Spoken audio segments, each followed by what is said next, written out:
Shalom, shalom a todos.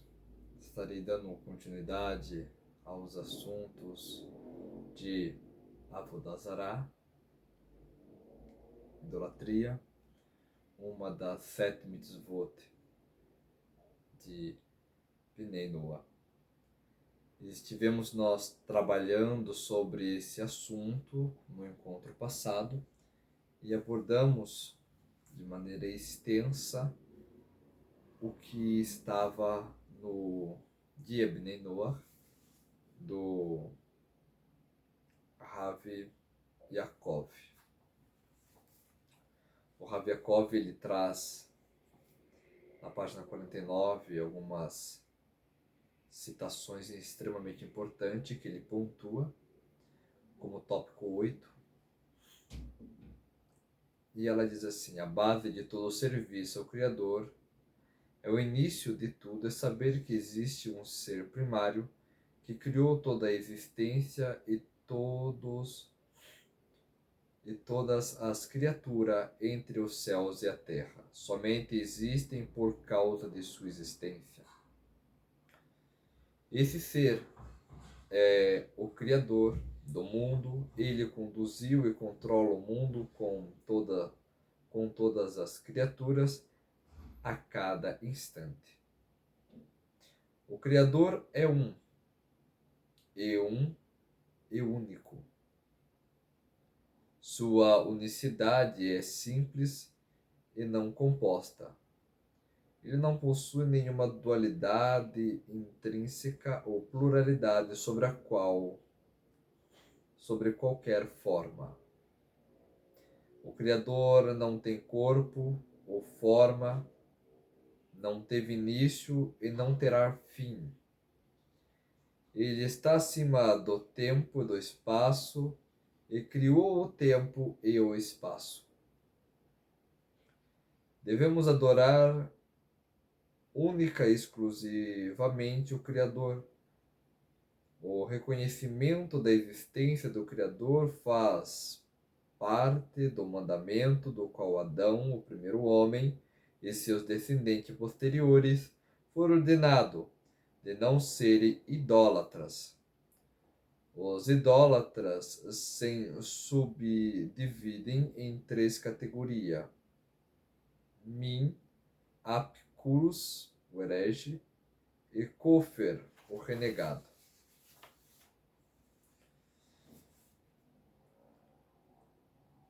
Cinco tipos de pessoas se enquadram no conceito de Min. Aquele que afirma que não existe Deus e que o mundo não tem um condutor. Aquele que afirma que existe, mas são 2 ou mais. Aquele que afirma que existe um, mas tem uma forma corpórea. Aquele que afirma que Deus não é único ser primário, mas existe outras matérias primárias que foram criadas por ele e que com essas matérias o mundo foi criado. Aquele que serve outras entidades além de Deus e coloca essas entidades como intermediário entre a pessoa e Deus. Isso é chamado de Shtuf, associação, literalmente.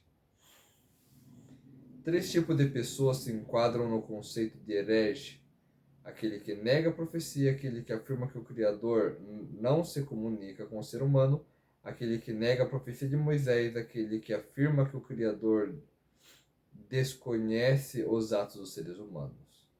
3 se enquadra no conceito de renegado: aquele que afirma que os preceitos e mitzvot da Torá não foram ordenados pelo Criador, mesmo que concorde que Moisés os escreveu, mas nega ter sido ordens entregues pelo Criador.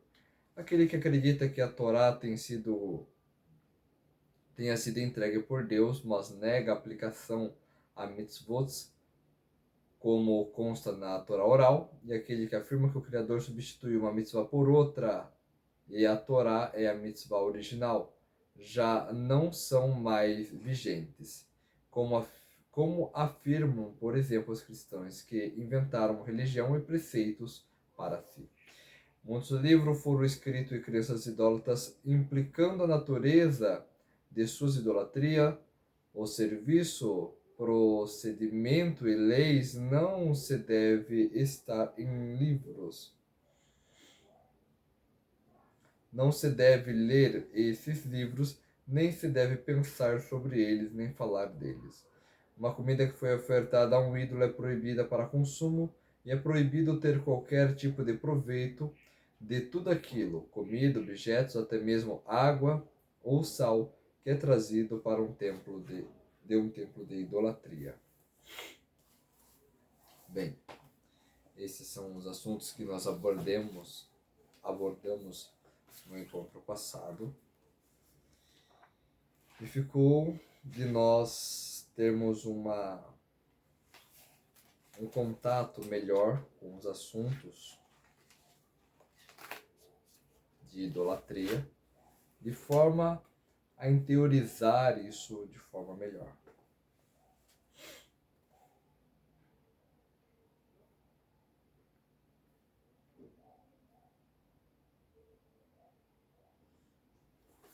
Bem,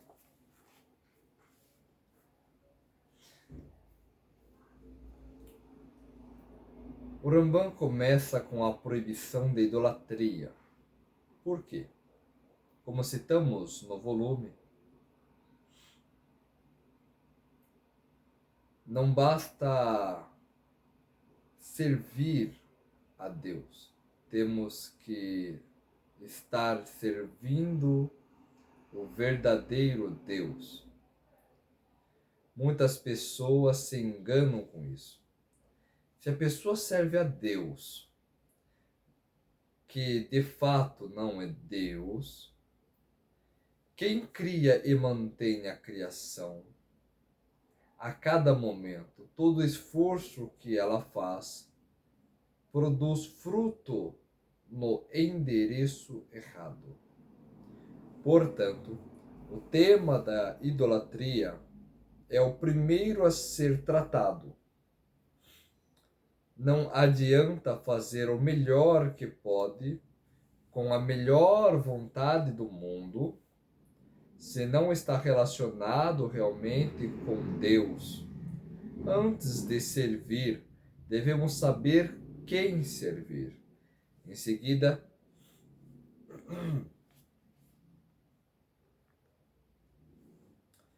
nós poderemos então ser capazes de ter um contato com o Criador. Bem,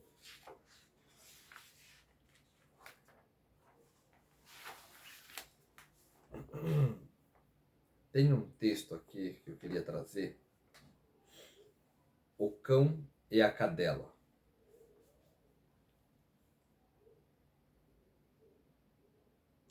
Bem, é um episódio do rei romano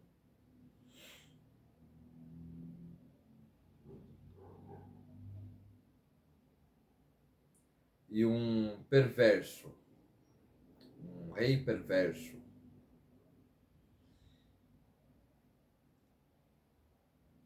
que era considerado o maior inimigo de Rabi Akiva.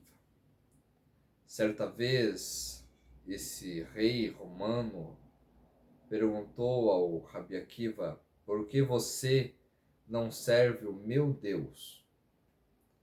E Rabi Akiva responderia a ele no dia seguinte. No dia seguinte, quando ele encontra Rabi Akiva conta para ele um sonho que teve naquela noite. Diz Rabi Akiva: sonhei com 2 cachorros, um cão e uma cadela. Um se chamava Rufus, semelhante ao nome do rei. E a cadela chamava Rufina, que era o nome de sua rainha. Ao escutar que Rabi Akiva relacionou o seu nome e o nome de sua esposa com um cão e uma cadela, ele ficou extremamente furioso. Rabi Akiva então concluiu: está vendo? Mesmo tendo várias semelhanças entre um homem e um cachorro, por exemplo, ambos comem, ambos fazem necessidades, etc. Você ficou furioso quando eu relacionei o seu nome a eles. Então imagine Deus quando relacionam o seu nome com paus, com pedras, com homens.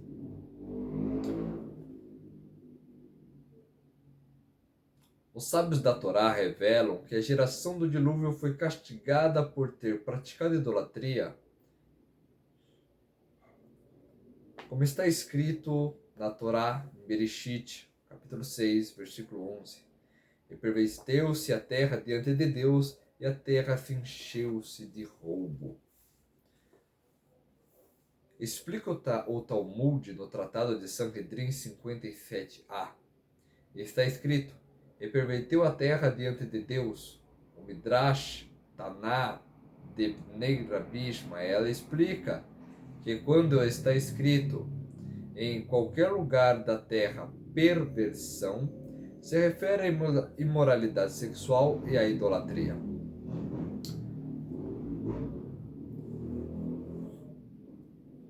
O Ramban, em Melahim 9.2, Benoa, que serviu a uma idolatria, é condenado. Isso somente caso tenha servido da mesma forma a qual os adeptos a idolatram. Toda ação idólatra que um tribunal da Torá aplicar sobre ela a pena de morte. Hoje em dia não se aplica a pena de morte. Também rege para os Bnei Noah. Na Torá, uma nota, na Torá, encontramos 613 preceitos para o povo de Israel, além das suas ramificações. Sobre vários desses preceitos se aplica a pena de morte. Hoje em dia não se aplica nenhuma pena de morte.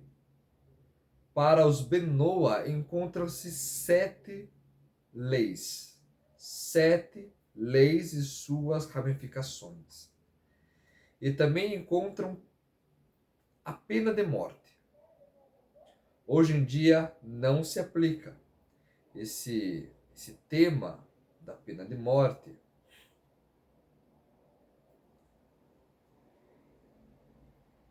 E castigos que se aplicam para as transgressões das leis da Torá estão relacionados também com o tribunal judaico e com o templo sagrado. Como citam os mestres. Bem, a aplicação da pena de morte é necessário a presença do Sanhedrin, que não se encontra atualmente para quem transgredia um preceito que se aplicava à pena de morte. Isso era feito de forma que trazia expiação para o transgressor. Isso junto com o processo de arrependimento e retificação da transgressão. Atualmente, como não se aplica a pena de morte, a prática, a cobrança feita por Deus de outra maneira. De todas as formas, para as pessoas de mérito, a sua morte vem de tal forma que traz a ela a expiação necessária para a retificação da sua alma. Apesar de existir tipos de serviços de idolatrias que são isentos da pena de capital, de todas formas, todos eles são proibidos. Na sequência, o Rambam cita algumas proibições relacionadas à idolatria, que rege sobre os Bnei Noah. Não é permitido fazer um altar para sacrifícios. Não é permitido plantar uma árvore para a idolatria.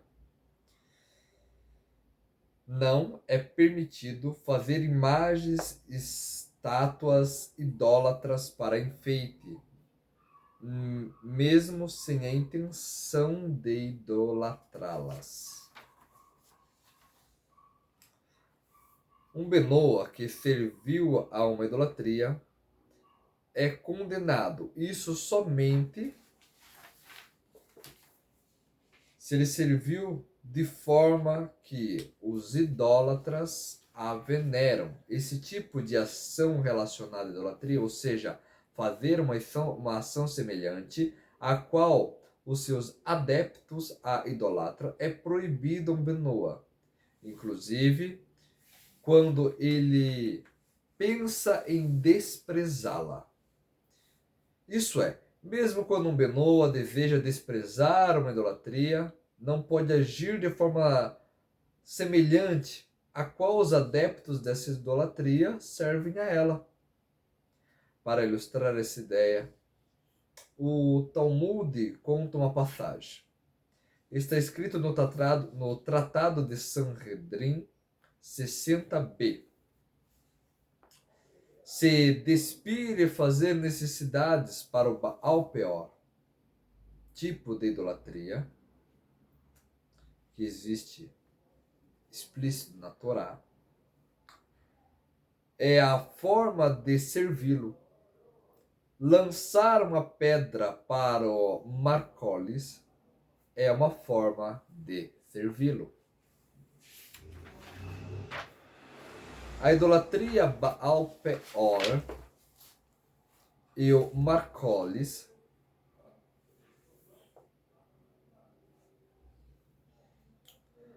Peor significa despir-se e fazer necessidades. Isso é o serviço dessa idolatria. Consistia em fazer necessidades fisiológicas diante da estátua de Baal Peor. Por mais que seja algo desprezível, essa era a forma de servi-lo. Está escrito na Torá, em Bamidbar 25:3. E Israel se envolveu com Baal Peor, e o atributo de fúria de Deus se expressou contra Israel. Urashi explica: Peor, pois despiam diante dele e faziam necessidades. E esse é o seu serviço. E como serviam a Marcolis? Faziam para ele uma construção de 2 pedras, uma ao lado da outra, e uma terceira pedra sobre as duas. E o serviço consistia em lançar pedras em direção a essa construção.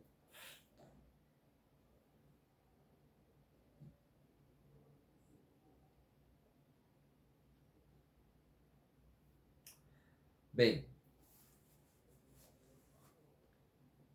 existe até alguns achados arqueológicos que se dizem misteriosos, que de acordo com aquilo que nós estamos estudando, provavelmente se trata de uma construção utilizada para a idolatria de Marcolis.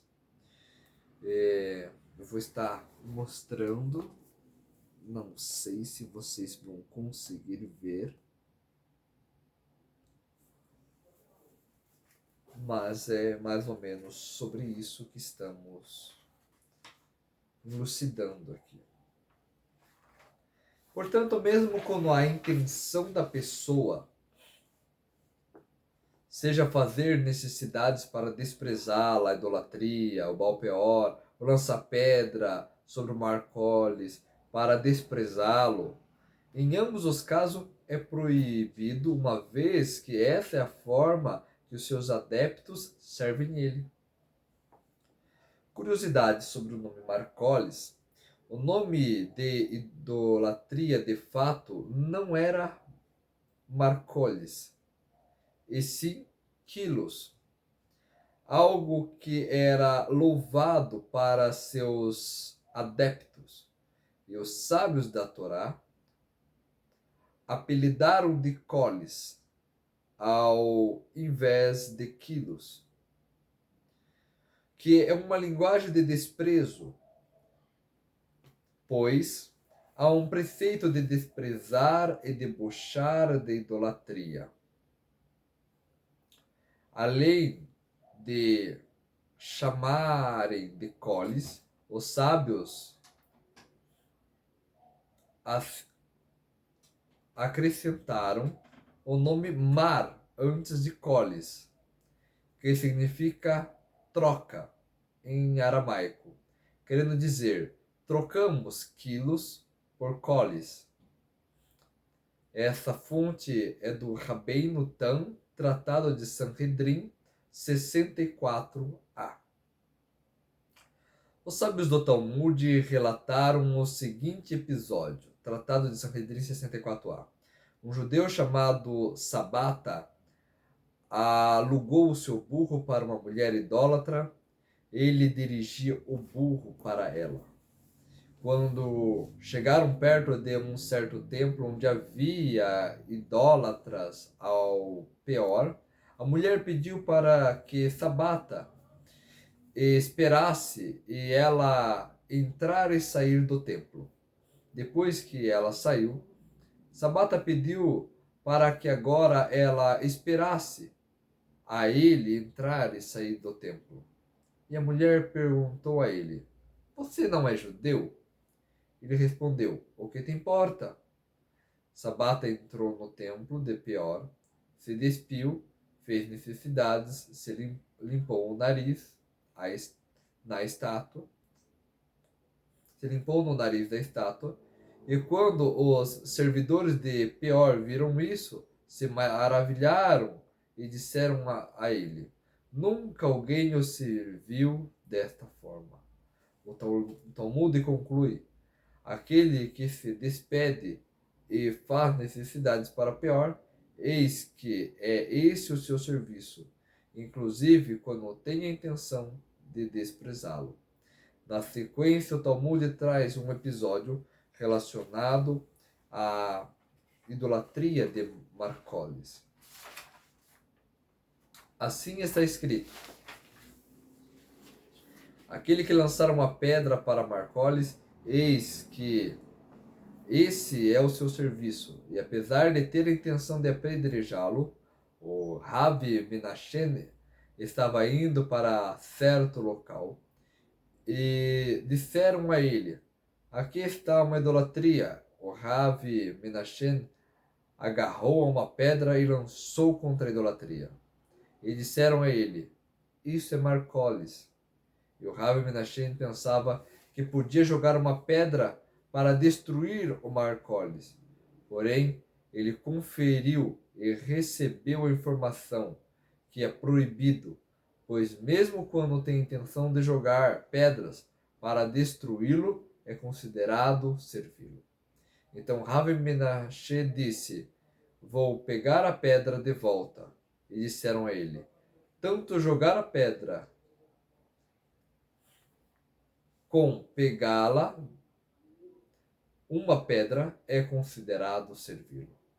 Pois quando tira de lá uma pedra, faz espaço para que lance outras pedras.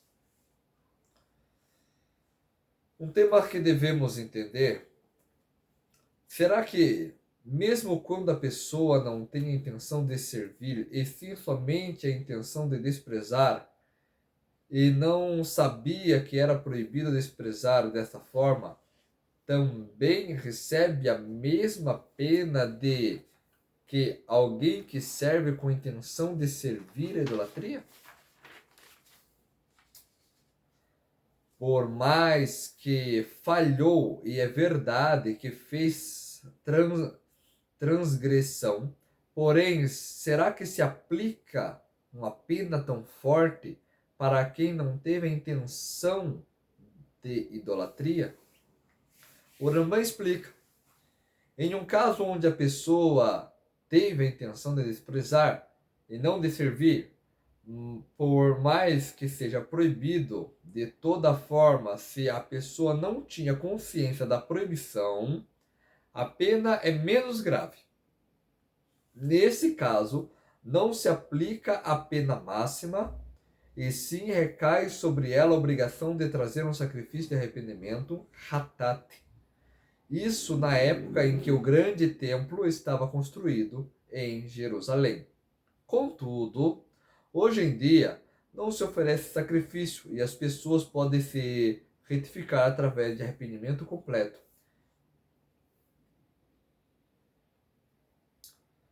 Rambam Lei Akum 3.5.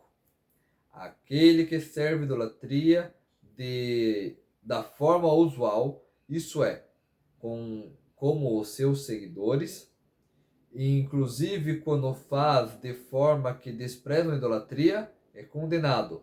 Por exemplo, aquele que despede-se diante de pior para fazer necessidades diante dele, ou que lança uma pedra a Marcoles para desprezá-lo, uma vez que o serviço deles, desse tipo de idolatria, é dessa forma, é culpado e deve trazer um sacrifício para o seu pecado inconsciente. Vemos nas palavras do Rambam que, nesse caso, não se aplica a pena mais severa, como se aplica para quem serviu a idolatria consciente. Contudo, se a pessoa foi advertida e lhe explicar o que era proibido, despir-se diante de pior, ou lançar uma pedra sobre Macoles, e inclusive com a intenção de desprezá-lo, nesse caso a pena é mais severa, como a de alguém que serviu com a intenção. De toda forma, tem opinião que se prossegue com a ideia de que apenas de ser proibido não se aplica a pena máxima nesse caso. Todo tipo de idolatria que um tribunal rabínico aplica a pena capital, a mesma pena rege para os Bnei Noah. Em nossos dias não se aplica a pena capital.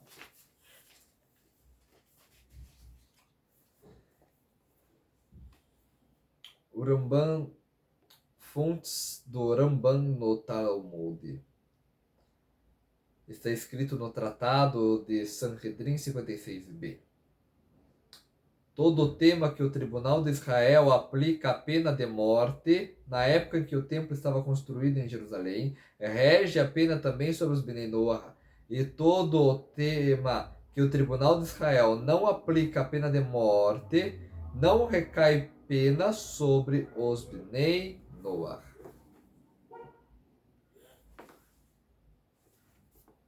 O Talmud acrescenta: que tipo de ação os sábios vieram excluir?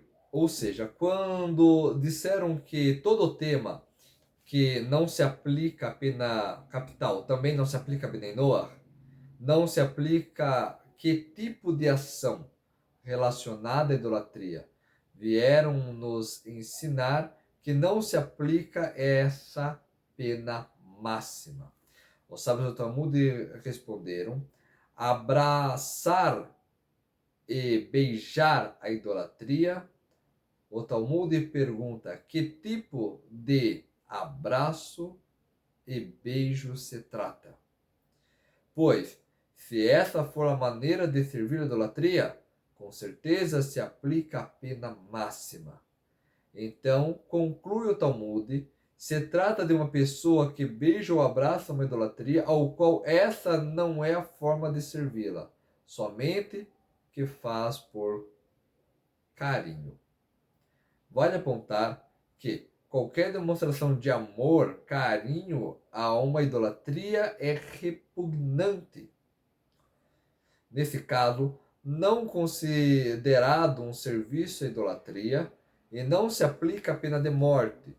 E apesar de ser proibido, como conclui o Rambam, inclusive que não se aplica a pena capital nesse caso, de toda forma, todo tipo de ação é proibido.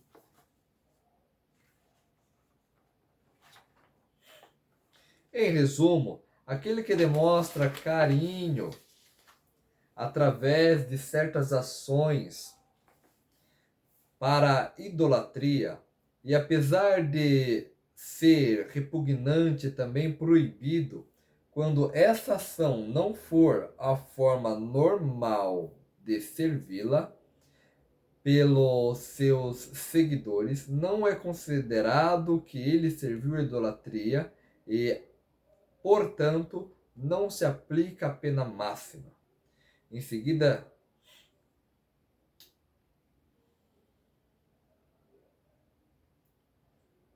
o Talmud especifica tipos de ações em que é considerado serviço a um serviço idólatra e tipo de ações que não são considerados serviços idólatras. Está escrito no Talmud, Mishnah Sanhedrin 60b. Aquele que serve a uma idolatria de forma usual ou inclusive não de forma usual, quando se trata de uma das seguintes ações: abater um animal, acender um incenso, verter uma bebida, se prostrar ou receber como um deus, e diz a ela: você é meu Deus. Em todos esses casos, a pessoa é considerada por idolatria. Porém, aquele que abraça, beija, varre, ajeita o piso, lava, unge, veste ou calça a uma idolatria e, apesar de estar transgredindo a proibição da Torá, não recai sobre ele a pena máxima. Aquele que promete em nome de uma idolatria ou cumpre algo em nome de uma idolatria transgride a proibição da Torá. Bem, existem outros tipos de proibições de idolatrias também.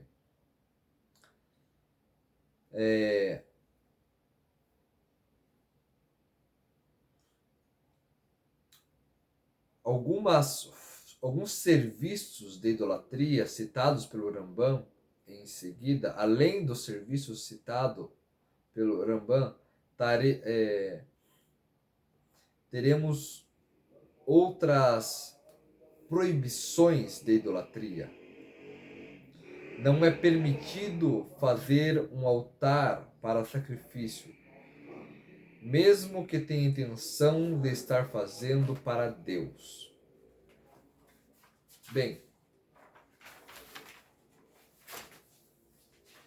não é permitido plantar uma árvore para idolatria ou para entidades espirituais. Não é permitido fazer imagens, estátuas idólatras para enfeite, mesmo sem a intenção de adorá-las. Colocar flores no mar é idolatria.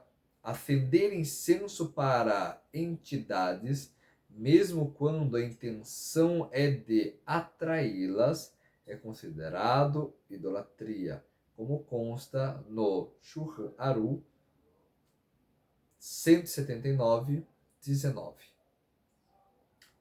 Qualquer tipo de oferta para entidades, forças espíritos, estrelas, imagens físicas ou espirituais, é idolatria. Não é permitido relacionar-se com forças energéticas ou qualquer tipo de energia, como por exemplo energia universal, como se fosse uma força independente.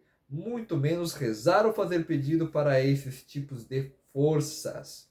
Uma pessoa que age assim faz disso uma idolatria. Sobre o tema do serviço para entidades espirituais, anjos, o Rambam escreve sobre o que está escrito em Shermot 22:19. Unicamente para o Eterno e somente, pois aquele que sacrificam para as suas entidades espirituais ou seu anjo e pensam que faz assim a sua vontade, isso é fazer com que essa entidade espiritual, através do sacrifício, sejam o meio de conduzir, despertar a vontade de Deus para realizar as suas próprias vontades e fazer disso como se fosse sacrifício para Deus e seus servos. Sobre isso escreve o versículo: unicamente para o Eterno e somente, pois sacrificar para entidades espirituais e anjos é idolatria. Encontra-se também no livro de Irmial 19:13, quando ele adverte sobre a prática de idólatras repugnantes de servir a entidades espirituais. Fala com desprezo, que ofereciam incenso a entidades do exército espiritual e fazia libações a outros deuses. Bem, tem muito assunto sobre isso, né? Com certeza temos que dar continuidade a isso, né, para conhecermos melhor esse assunto, que demanda um certo cuidado muito grande e que é de extrema importância, porque realmente existe no nosso mundo um ruído, um tipo de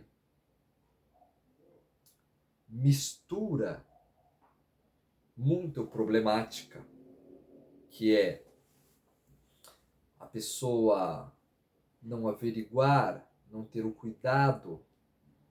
É sempre eu ouvi dizer isso, eu ouvi dizer aquilo, sem uma ideia mais profunda, sem uma ideia mais sistemática do assunto. Existe um ruído muito grande aí fora.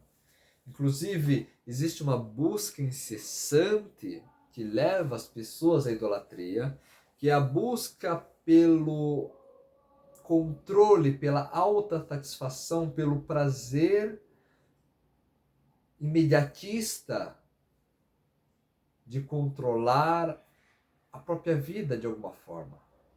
Então se pega livros de filosofias, pega-se livros de tantas coisas, de tantos professores diferentes, com toda uma ideia não trabalhada dentro da Torá, com toda uma ideia cheia de idolatria, e a pessoa adentra isso para ela para tentar um resultado rápido, eficiente, um jeitinho que a destrói, colocando ela em caminhos de idolatria.